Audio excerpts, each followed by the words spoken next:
Hey guys, tonight we begin with a question that sounds like it should have a very simple answer. What was it like to be a pharaoh's daughter? You might imagine endless luxury, gold everywhere, servants waiting on every whim, a pet leopard or two wandering around polished palace courtyards, the Nile sparkling in the distance while musicians softly play harps and somebody fans you with ostrich feathers. And to be fair, a lot of that was true. But as we slowly drift through the world of ancient Egypt tonight, we're going to discover that being a pharaoh's daughter was a surprisingly strange existence.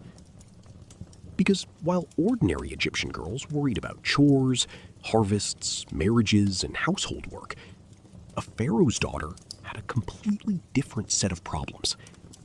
Problems like accidentally becoming a goddess.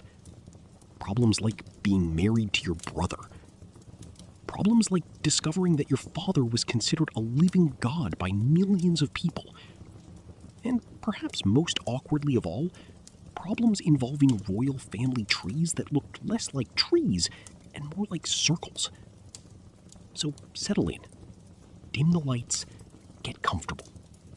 Maybe imagine the slow sound of water moving along the Nile under a warm evening sky.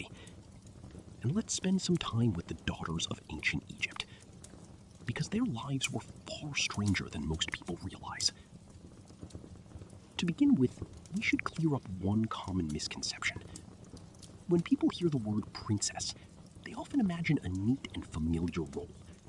A king has a daughter. The daughter becomes a princess. Eventually, she marries some handsome prince from another kingdom.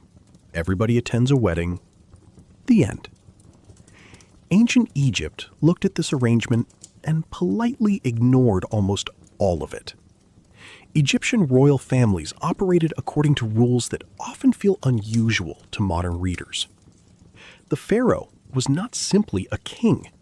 He was considered a divine ruler, a bridge between humanity and the gods. In some periods, he was viewed as an earthly manifestation of divine power itself, which meant that his family occupied a very unusual position. His daughters were not merely noblewomen. They were members of what many Egyptians viewed as a sacred household. Imagine growing up knowing that millions of people considered your father part god.